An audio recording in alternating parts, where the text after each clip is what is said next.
balik lagi di Salatabi Channel. Nah, di video kali ini Salatabi Channel bakal ngasih tahu ke kalian bahwasannya parkiran mobil itu di Jepang, kalau menurut gue sedikit dibandingkan parkir sepeda.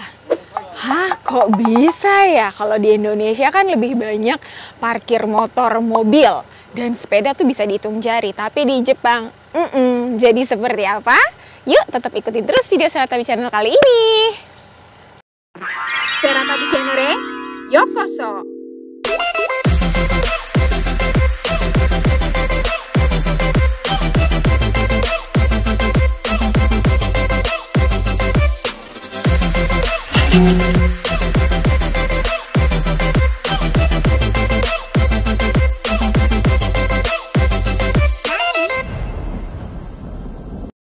Kalian bisa lihat di belakang gue ini tuh nggak ada mobil ya kan.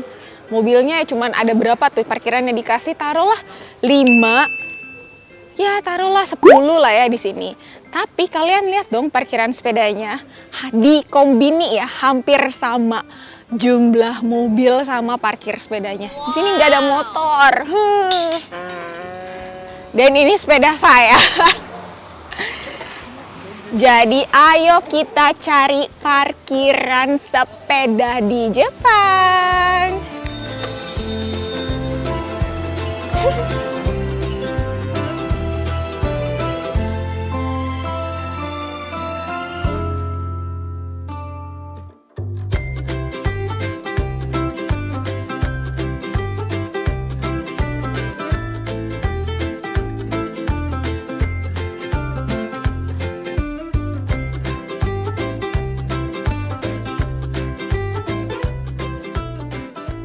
Nah, ini itu harga parkir sepedanya, 10 jam 100 yen, jadi sekitar 13 ribuan.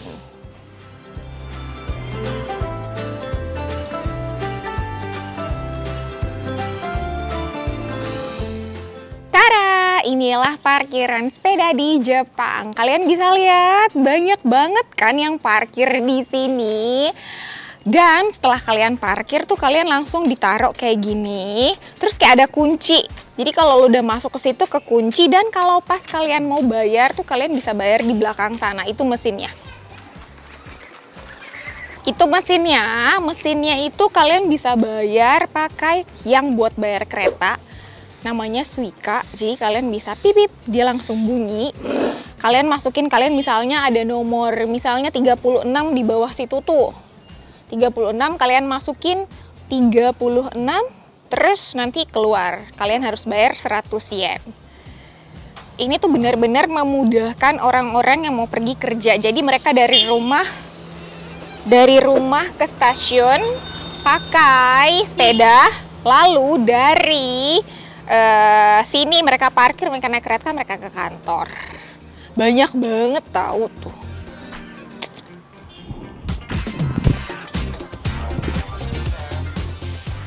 Nih misalnya kalau kita mau bayar tuh kita pencet yang ini, terus kita masukin misalnya ya 36, terus ini kakunin, terus nih bayar lewat sini nih.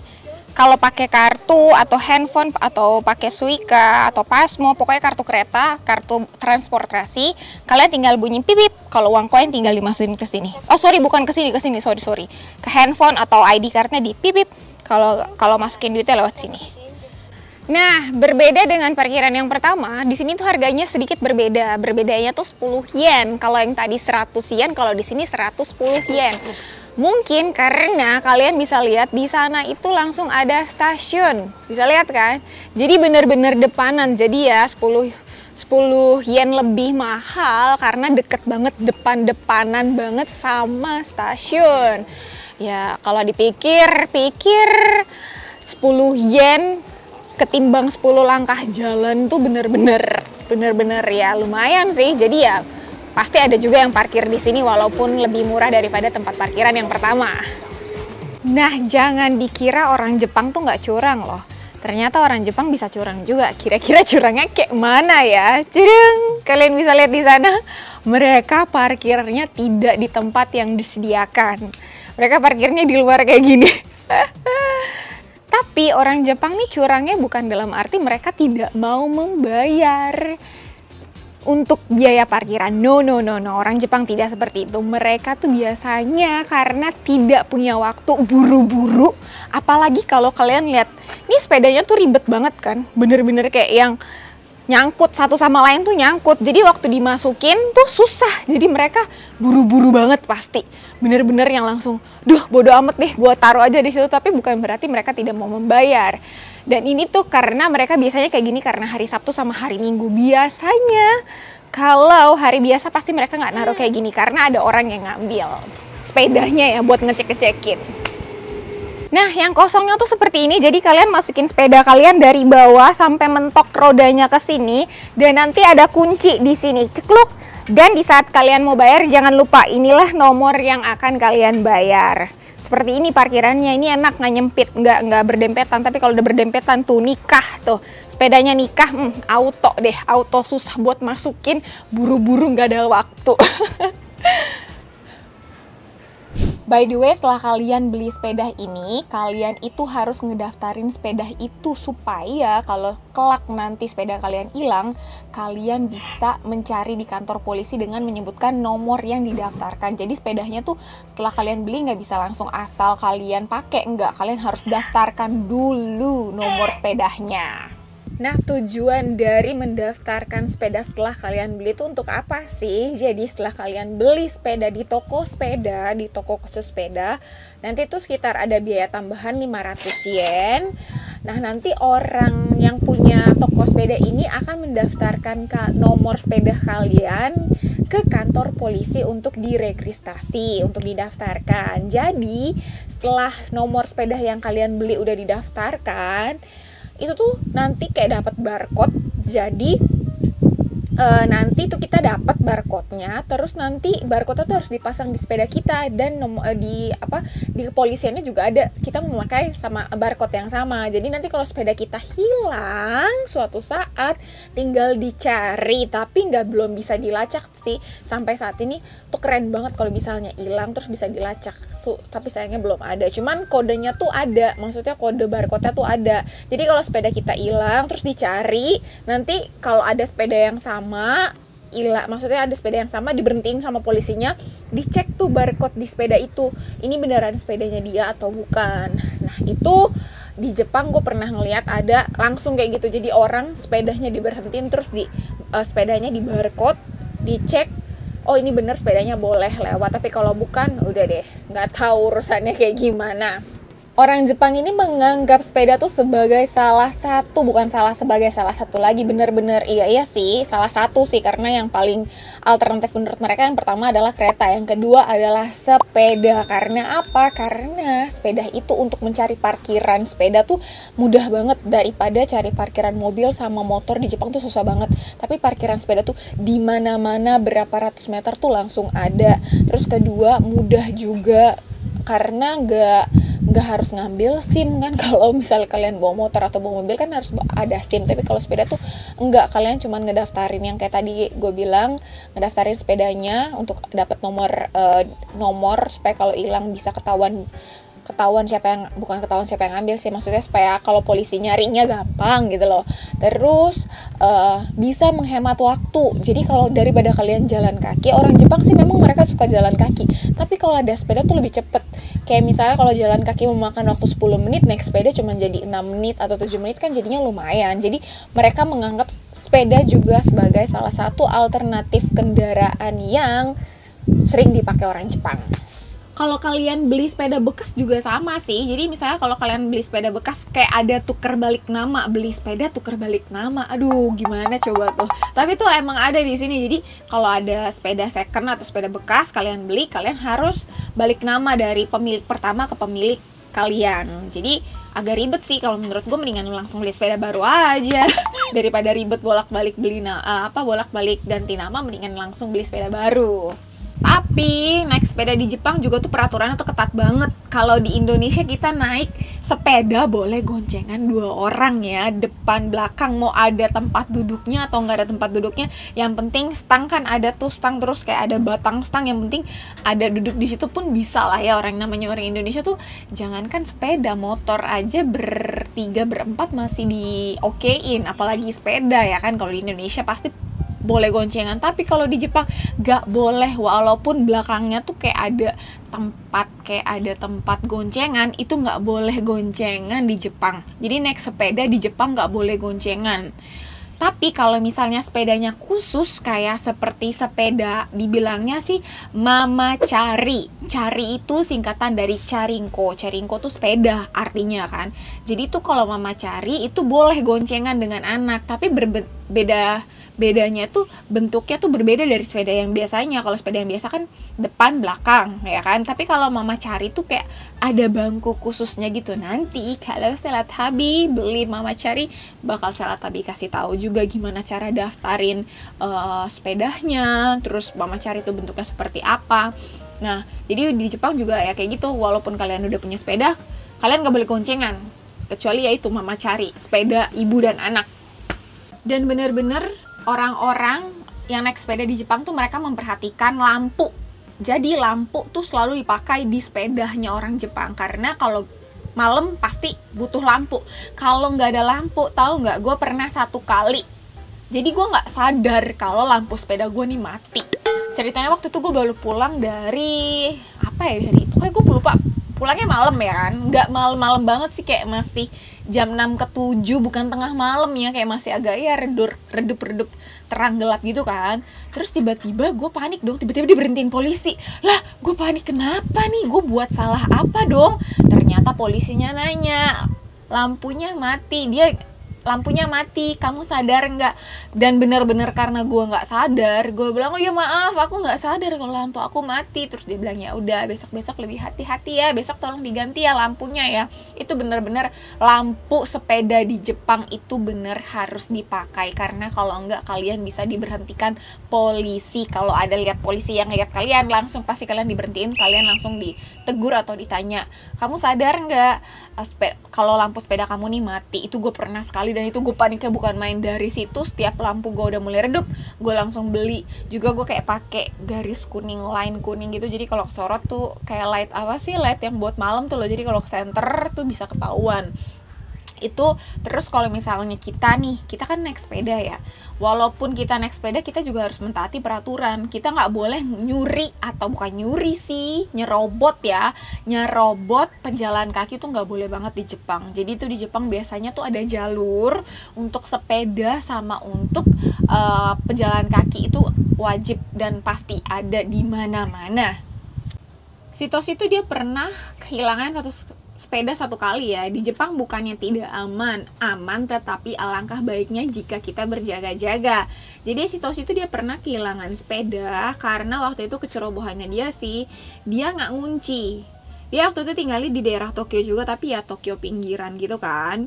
Terus lupa dia ngunci.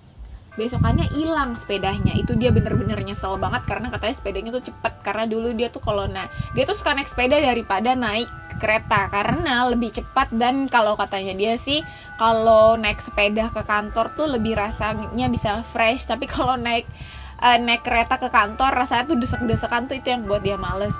Jadi itu dia nyesel banget. Jadi dari saat itu bener-bener setiap pergi kemana-mana tuh selalu kunci sepeda. Tapi gue selalu kelupaan, dan gue masih dilindungi sampai saat ini. Puji Tuhannya gue nggak pernah kehilangan sepeda ya, Bo. Tapi gue harus tetap berhati-hati sih. Jadi tetap kalian harus berjaga-jaga, harus ngunci sepeda kalian. Walaupun di Jepang ini bisa dibilang aman, tapi kalian harus tetap ngunci sepeda kalian. Nah, kalian tuh kalau pakai sepeda di Jepang juga nggak bisa asal sembarangan naruh sepeda, tinggal main. Kayak misalnya, oh iya ini gue lagi mau pergi ke toko buku nih, ini ada toko nih, gue mau masuk ke toko buku ini, yaelah paling cuma 15 menit. No, jangan pernah berpikiran seperti itu, karena kalian nanti sepedanya bisa diambil. Kalau di sini ya, di Jepangnya tuh bilangnya midori mushi. Midori itu artinya hijau, mushi itu artinya serangga. Tapi bukan serangga hijau tok arti itu ya, tidak, itu hanya perumpamaan kata.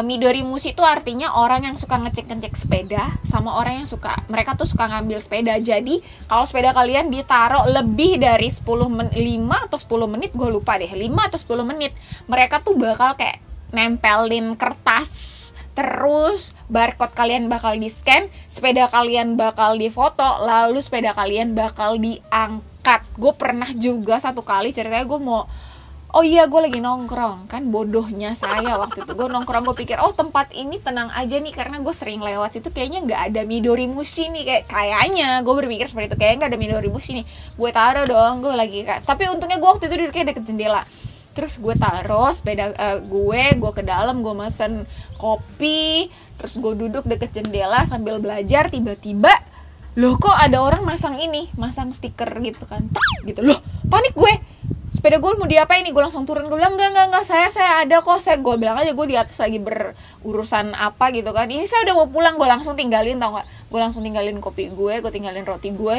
parkir sepeda gue di tempat parkir yang seharusnya. Jadi itu bener-bener bahaya, padahal tuh baru banget gue bayar kopi gue, terus gue baru cari bangku, baru dapet, baru duduk, baru taruh tas, baru keluarin buku, tiba-tiba udah ada orang yang gresek-gresek sepeda gue, udah mau ditempelin label, itu panik banget. Jadi itu juga pengalaman buat kalian yang naik sepeda di Jepang tuh, jangan pernah parkir sepeda sembarangan, walaupun kalian mikir oh nggak ada petugas nih, nggak ada Midori Mushi, no, jangan pernah berpikiran seperti itu. Nah, menurut kalian gimana kalau misalnya di Indonesia pengguna sepedanya lebih banyak daripada pengguna mobil dan motor? Kira-kira efektif nggak? Dan apakah Indonesia aman? Lebih amankah dari Jepang? Karena kalau orang Jepang tuh bener-bener loh, kalau mereka beli sepeda, kalau emang bener-bener buat dipakai, mereka bakal beli dengan kualitas yang bagus, mereka bakal parkir sesuai dengan tempatnya. Tapi ya kayak di Indonesia parkir motor helm aja bisa hilang ya, apalagi ini sepeda, nggak ngerti deh. Tapi bagus sih sekarang akhir-akhir ini gue ngeliat ya, orang Indonesia mereka suka naik sepeda, tapi kayaknya naik sepedanya kayaknya kemarin lagi viral, bisa dibilang ugal-ugalan ya. Di Jepang kalian gue jadi berkomentar kan tentang yang viral kemarin. Di Jepang tidak ada yang orang yang seperti di video seviral yang kemarin di Indonesia, mereka naik sepeda terus itu tidak ada banget di Jepang, karena orang-orang yang mengendarai sepeda di Jepang sudah tahu mereka punya jalur. Mungkin video yang sempat viral di Indonesia itu naik sepedanya karena mereka tidak disediakan tempat, maksudnya tidak disediakan jalan untuk mereka berjalan, mungkin belum ada. Tapi kalau di Jepang tuh udah otomatis jalur sepeda tuh pasti ada, nggak mungkin nggak ada. Jadi mereka pasti tidak akan mengambil jalur yang bukan jalur pesepeda. Jadi ya di Jepang mereka tahu, sadar diri kalau mereka itu harus berjalan di jalurnya mereka. Jadi kira-kira nanti kalau di Indonesia ada orang yang pakai sepeda di Indonesia udah banyak, semoga jalurnya dibuat supaya tidak ugal-ugalan, biar bisa berjalannya juga enak, oke, nggak ada kemacetan mobil, motor, lebih bisa efektif. Jadi tuh parkirannya tuh kelihatannya rapi gitu, bukan parkiran mobil atau motor gitu, ternyata parkiran sepeda gitu ya kan. By the way nih ya, parkiran sepeda yang kemarin yang parkiran sepeda yang gue tunjukin itu tuh belum seberapa loh, maksudnya kan baru lantai 1. Itu kalau misalnya di bener-bener pusatnya Tokyo, kalau kalian tahu satu gedung tuh isinya parkiran sepeda mulu, sepeda dari lantai 1, 2, 3, 4, 5, 6 tuh parkiran sepeda ada. Itu benar-benar keren banget. Keren kan kalau misalnya di Indonesia bukan banyak parkiran motor mobil tapi parkiran sepeda. Amin, semoga Indonesia seperti itu ya. Nah, ini yang gue maksud tadi, kalau udah ada goncengan seperti ini, model sepeda seperti ini pun tidak boleh bergoncengan. Gak boleh.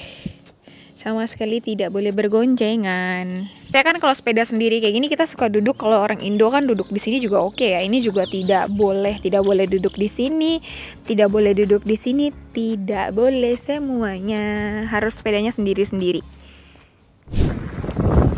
Selamat pagi. Aku mau kerja lagi. Setengah 8 jalannya. Aku mau ke kantor. Nah kayak gini sepeda bisa masuk ke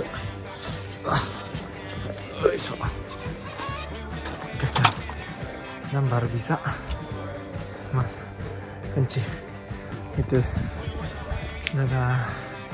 Ke kantor. Aku baru pulang dari kerja. Udah lagi jam berapa ya? Jam 10 malam. Capek banget. Nah, aku datang pakai sepeda, jadi tunggu aku lagi mau ada di sini. Ini Rupampuru dan aku balik untuk bayar. Dikit baru deh aku bicara sendiri bahasa. Nah, aku mau push untuk Rupampuru. Nah, ini 200 yen kan. Dan aku biasanya pakai Apple Watch gini, tiding. Kalau gini udah bayar dan selesai. Kalau udah selesai, nanti gimana bisa buka sepedanya, kuncinya udah buka, jadi bisa keluar. Hore. Nah, ke baru perang ke rumah. Sekian video Salatabi channel kali ini. Ditunggu video-video yang lainnya. Terima kasih. Arigato ne, mata ne, jane, bye bye.